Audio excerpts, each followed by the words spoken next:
Alright, and welcome back. Continuing to work on the tail cone. As you can see, I've got the horizontal stabilizer on from the previous video. This video is going to be about fixing the left elevator, correcting the mistake that I had made in a previous video or the one before, where I oversized the hole for the bearing that the rudder horn, or I'm sorry, the elevator horn goes through in the middle there. So this video is just going to be drilling out the rivets enough to be able to get to the inside where the horn attached to, so I can get the bucking bar behind there. A lot of thought went into what I should do to get this corrected as far as how far I'd have to open up this elevator. And fortunately, I was able to do it with minimal impact. So that's the majority of this video will cover that. I also want to go ahead and say thank you to all those who continue to watch these videos. I usually say something at the end, but I know most folks don't actually watch till the end of the video. So I just want to take the opportunity to say thanks to those that continue to watch these videos. I hope that you're getting something out of these.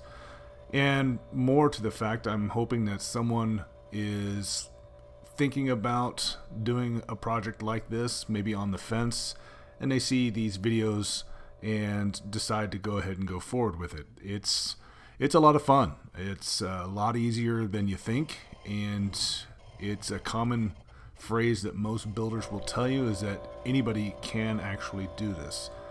So if you have any inkling whatsoever, by all means, look into it, do some investing and some research, and figure out which way would be best for you. But I would highly recommend it if you have an inkling at all to do this.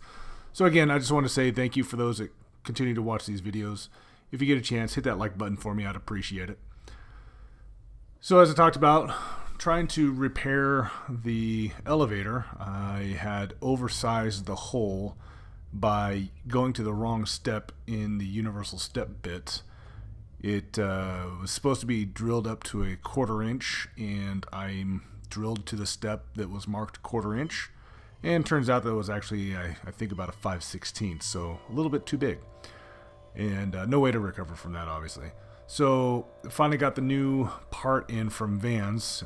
You can see it there right in the middle of the table, just above the elevator counterweight there. It's a little white piece that's sitting there, and decided to go ahead and replace this.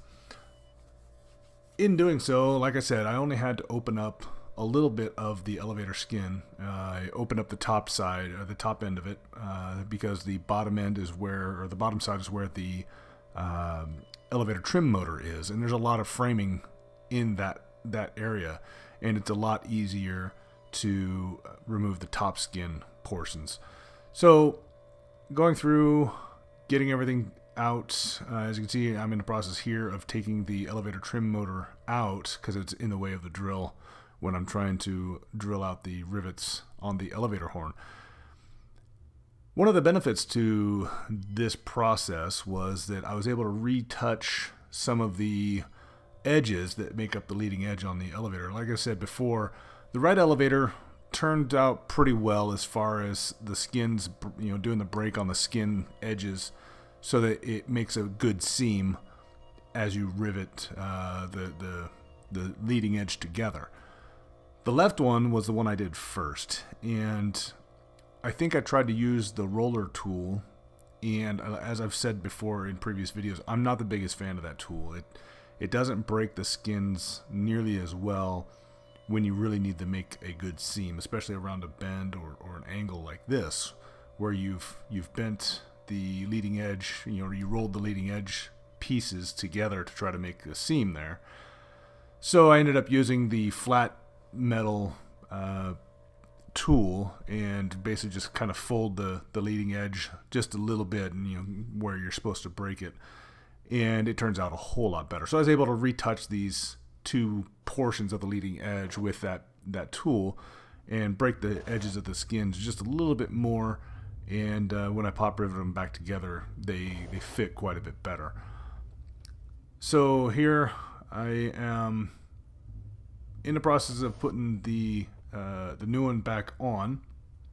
Like I said, I just opened the skin enough to be able to get my hand in there with a bucking bar and rivet everything back in place. It actually was a lot easier than I had anticipated it to be. I was kind of fearing how difficult this process would be when I ordered the new part. Obviously, I had no choice, but it was a lot easier than I had anticipated. So just a matter of going back through, setting everything in place, and going back through the riveting process.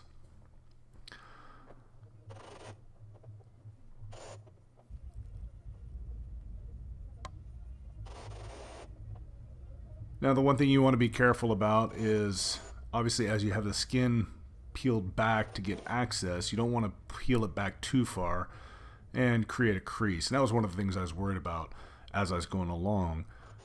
The idea of minimal intrusiveness, I guess, together with trying to ensure that I'd taken out enough rivets that it wouldn't crease the skin when I peeled it back, and it was pretty good. I didn't have any issues with it after everything was said and done. So now I'm in a process of putting everything back together. Got the clecos in place and going to rivet the pieces back to seal everything back up.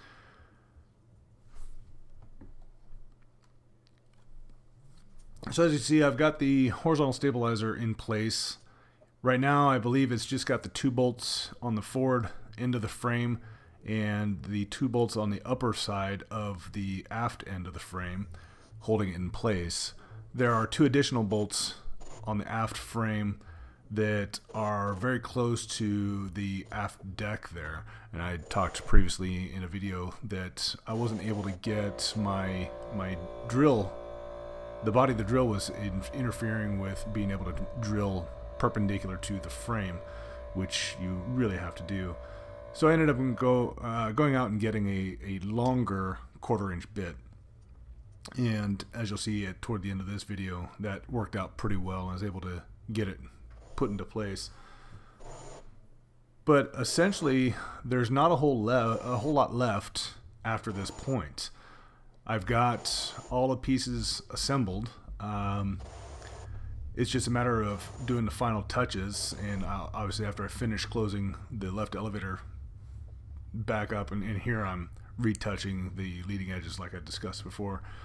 But everything's put together, so it's just a matter of doing all the fine tuning, getting the elevators put in place, hanging them correctly, matching the holes. You're going to drill the hole for the center bearing where the elevator horns meet up, but also at the ends of the elevator horns you'll drill a hole, and the instructions tell you how to do it more precisely. But that'll basically lock the 2 horns together and therefore the 2 elevators together. So you just want to make sure that as you hang them that they're both level for level flight, and look down and make sure there's not a significant twist in anything. And it's your final opportunity to make any corrections. But from there, once you hang them, you line everything up, match the holes, and drill everything in place, and get them, basically pin them together. And then the rudder, you put the vertical stabilizer in place and then hang the rudder. And it takes a little bit of work to get lined up and working correctly so it's not rubbing. But the easy part about the rudder, if it does rub, you can file the rudder the vertical stabilizer skins a little bit to get rid of the rub. Instead of having to worry about really tweaking the bearings, it's more just filing the skins to make it so it doesn't rub. And then once you get all that set up, verify that it swings, the rudder swings both ways and doesn't come into contact and has a minimum clearance distance to the elevators, and you're pretty much done. The rest of it is just doing the fairings and the finishing details, so to say. So I'm pretty much at the point where I can take the tail cone and put it in my front room where it's going to stay until I'm ready to attach it to the fuselage. And I'll hang the horizontal stabilizer and the vertical stabilizer and everything else I'll just hang those on the wall and basically make them display pieces. So pretty happy with how this is turning out. The next video, I believe, will get into hanging out all of the pieces and getting everything lined up with the rudder, and should be pretty close to getting to the finishing point. So the wings are supposed to come in about a week and a half, 2 weeks maybe, and we'll start on that process next. So a couple more videos of the tail cone, and then we'll be ready to start the wings. Alright, I'm going to go ahead and let this run out here.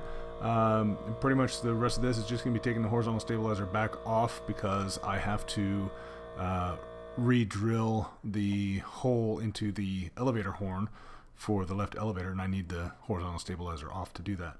So that's what you'll see me do here, and then the next couple videos we'll be getting the elevators finalized on the horizontal stabilizer, and then everything put back on. So again, I appreciate those that continue to watch these videos, and we'll see you next time around.